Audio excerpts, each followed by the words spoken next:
بسم السلام الواحد المهيمن المستعان ذي الجلال المؤمن أحمده مسبحا مستغفرا من كل ذنب تائبا معتذرا ثم الصلاة والسلام ما جرى نهر على نبينا خير الورى أعوذ بالله من الشيطان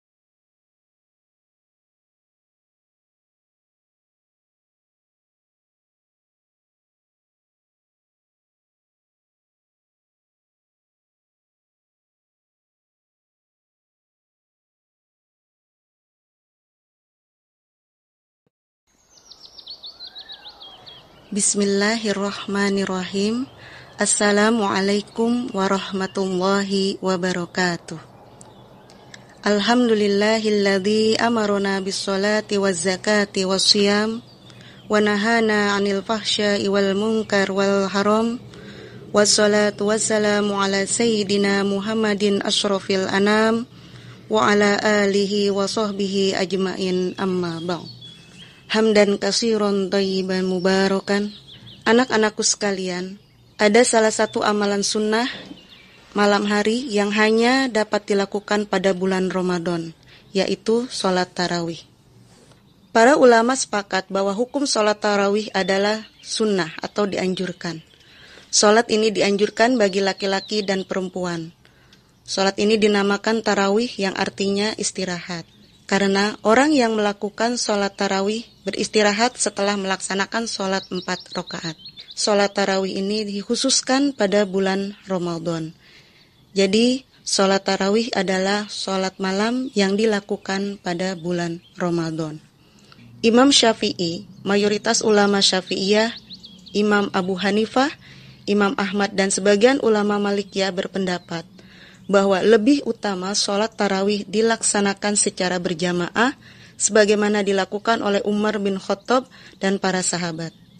Kaum muslimin pun terus-menerus melakukan sholat tarawih secara berjamaah karena itu merupakan syiar Islam yang begitu tampak sehingga serupa dengan sholat Id.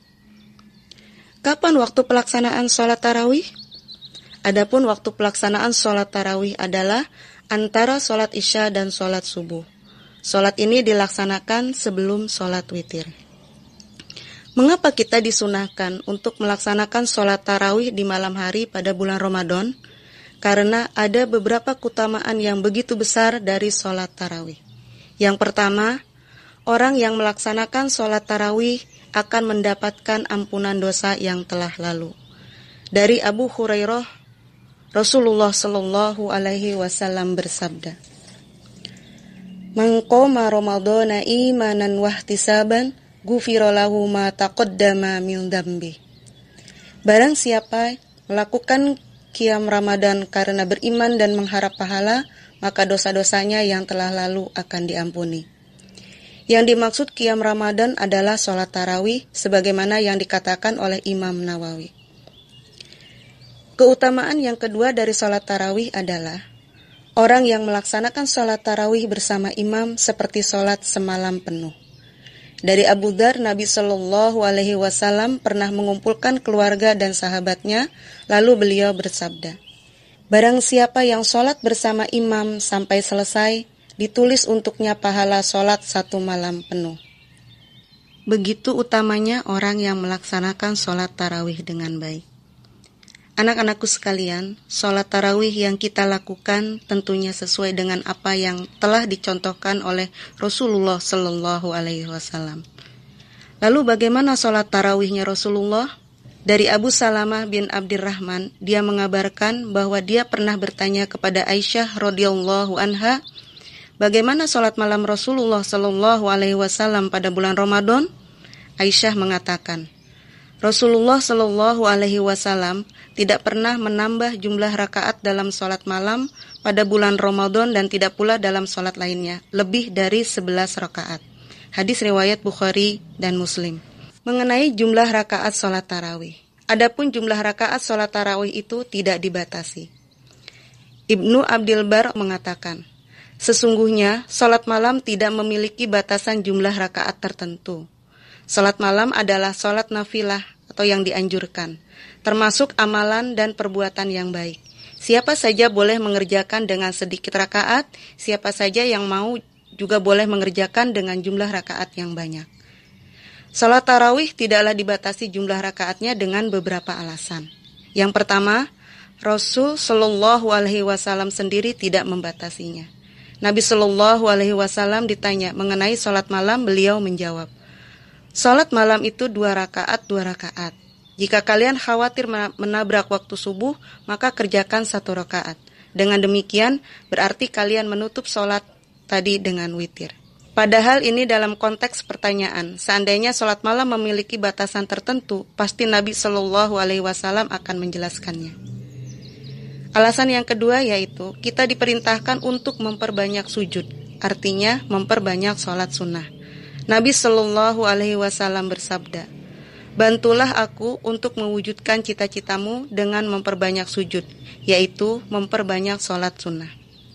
Begitu pula sabda Nabi Shallallahu Alaihi Wasallam, sesungguhnya engkau tidaklah melakukan 1 sujud kepada Allah, melainkan Allah akan meninggikan 1 derajat bagimu dan menghapus 1 kesalahanmu. Hadis riwayat Muslim. Dalil-dalil ini dengan sangat jelas menunjukkan bahwa kita dibolehkan memperbanyak sujud.